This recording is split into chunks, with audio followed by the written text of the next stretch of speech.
यद्यपि इस वर्ष अभी तक हम लोग इस आपदा से बचे हैं, निचले स्तर पर ही जल भरा हुआ है, लेकिन व्यापक पैमाने पे बाढ़ जैसी आपदाओं से निपटने के लिए समय पे किए गए प्रावधानों का परिणाम है कि आज बाढ़ जैसी आपदा को लगभग हम नियंत्रण के नजदीक पहुंच चुके हैं। यहां पर हम लोगों ने जिन क्षेत्रों में बाढ़ आई है, चाहे वे यमुना जी का क्षेत्र में है, सहारनपुर में हो, बागपत हो, गौतम बुद्ध नगर जनपद हो, या उन सभी जनपदों में जहां से होकर के यमुना मैया जा रही है और प्रयागराज में गंगा मैया से मिलती है, गंगा जी के भी मुहाने पर बिजनौर से लेकर के बलिया तक हर जनपद में पुख्ता व्यवस्था की गई है। ऐसे ही सरयू नदी हो, गौरा नदी हो, रामगंगा हो, या फिर हिंडन नदी हो, इन सभी नदियों में जहां कहीं भी अगर जल ओवरफ्लो होने के कारण कहीं पे जनधन की हानि हुई, कहीं पर कोई भी किसान को कोई भी धन की हानि हुई,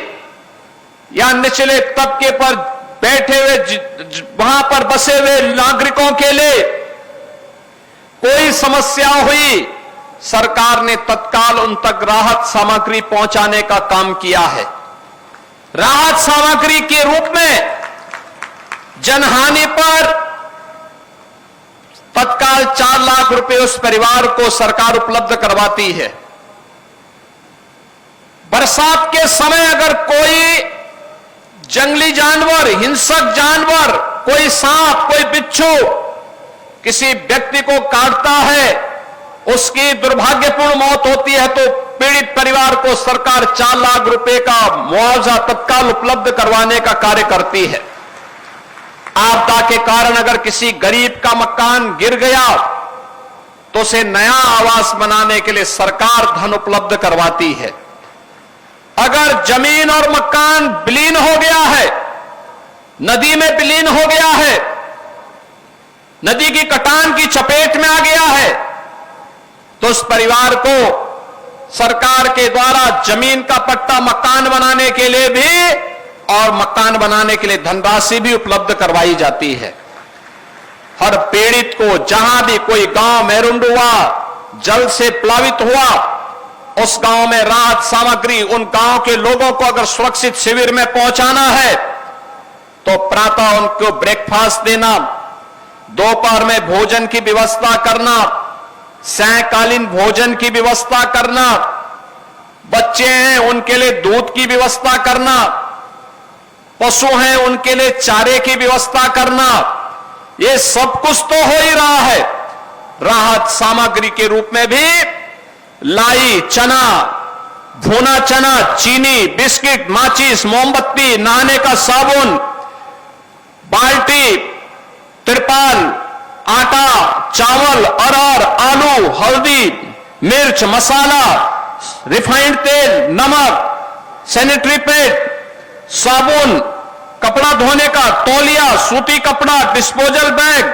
मग, डिटोल, ये सभी उपलब्ध करवाए जाते हैं, जिसमें आटा 10 किलो, चावल 10 किलो, अरहर की दाल 2 किलो, आलू 10 किलो, बाल्टी 18 लीटर की, नहाने का साबुन 2, मोमबत्ती का 1 पैकेट, माचिस का 1 पैकेट, बिस्किट के 10 पैकेट, चीनी 1 किलोग्राम 1 किलो, भुना चना 2 किलो, चना 2 किलो और लाई 2.5 किलो के साथ ही सरसों का तेल 1 किलो, नमक 1 किलो और अन्य सामग्री देने के साथ ये सब सामग्री पैकेट में उस परिवार को उपलब्ध करवाया जाता है। जिससे वह आसानी से अपना भरण पोषण आपदा के दिनों में कर सकें और जो सामग्री हम उत्तर प्रदेश में वितरित करते हैं उस सामग्री को ही आज इन 48 ट्रक के माध्यम से हम उत्तराखंड, हिमाचल और पंजाब के अपने बहन और भाइयों के लिए उपलब्ध करवा रहे हैं, उन पीड़ित नागरिकों के लिए उपलब्ध करवा रहे हैं, क्योंकि यह हमारी आदरणीय प्रधानमंत्री जी की एक भारत श्रेष्ठ भारत की उस अवधारणा पर आधारित है कि आपदा अगर कहीं आएगी, संकट कहीं आएगा तो कष्ट के लिए सहारनपुर भी और लखनऊ भी और बलिया भी तैयार रहेगा। हम भी उनके साथ उनके संकट में खड़े हैं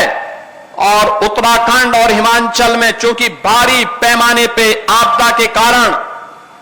बादल फटने की घटनाएं, अतिवृष्टि की घटनाएं बड़े पैमाने पे हुई है, उत्तर प्रदेश सरकार और उत्तर प्रदेश के नागरिकों की ओर से 5 करोड़ रुपए की सहायता अतिरिक्त उत्तराखंड को और 5 करोड़ की हिमाचल सरकार के राहत कोष के लिए भी हम लोग धनराशि उत्तर प्रदेश वासियों की ओर से आज यहां पर उपलब्ध करवा रहे हैं, जिसे उत्तराखंड में मंत्री, उत्तर प्रदेश सरकार के मंत्री कुंवर ब्रजेश सिंह जी उत्तराखंड सरकार की सहायता को लेकर के जाएंगे। उत्तर प्रदेश सरकार के मंत्री श्री जसवंत सैनी जी हिमाचल सरकार की राहत सामग्री को लेकर के जा रहे हैं और साथ साथ सहायता राशि भी लेकर के जाएंगे और पंजाब के बहन और भाइयों के लिए राहत सामग्री लेकर के सहारनपुर के नगर विधायक श्री राजीव गुंबर जी लेकर के जाएंगे। ये सभी वहां पर जाकर के उत्तर प्रदेश सामग्री लेकर के सरकार की संवेदना वहां के नागरिकों तक प्रेषित करने के साथ ही सरकार को पत्र भी उपलब्ध करवाएंगे कि यह उत्तर प्रदेश सरकार के द्वारा राहत सामग्री यहां पर उपलब्ध करवाई जा रही है, जिससे हम भी आपके संकट में आपके साथ खड़े हैं और पूरा देश एक भारत श्रेष्ठ भारत के प्रधानमंत्री मोदी जी के उस अभियान में तो सहभागी है ही, संकट में भी हम उस संकट का जब मिलकर के सामना करते हैं फिर संकट संकट नहीं रह जाता है और आज यही कार्य हम लोग यहां पर कर रहे हैं। उत्तर प्रदेश के अंदर जिन किसानों की फसलें बाढ़ की चपेट में, जल प्लावन की चपेट में आया है, उसका सर्वे करने का आदेश दिया गया है और सर्वे की रिपोर्ट आते ही तत्काल उन अन्नदाता किसानों को उनकी धनराशि, नुकसान की भरपाई सरकार के स्तर पर प्रारंभ कर दी जाएगी। आज के इस अवसर पर जब यह कार्यक्रम यहां पर हो रहा है, इन 48 ट्रकों को उत्तराखंड, हिमाचल और पंजाब भेजने के लिए आज हम लोगों ने अपने इन 3 प्रतिनिधियों को हम साथ में भेज रहे हैं। मुझे पूरा विश्वास है कि तीनों जगहों पर हमारे लोग जाकर के वहां के पीड़ित नागरिकों को उत्तर प्रदेश वासियों की संवेदना और इस राहत सामग्री का लाभ उपलब्ध करवाने में सहयोग करेंगे।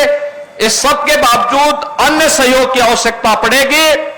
तो उत्तर प्रदेश सरकार और उत्तर प्रदेश की 25 करोड़ जनता हर पीड़ित के साथ खड़ी है, उन्हें हर प्रकार का सहयोग करने के लिए पूरी तत्परता के साथ कार्य करेगी।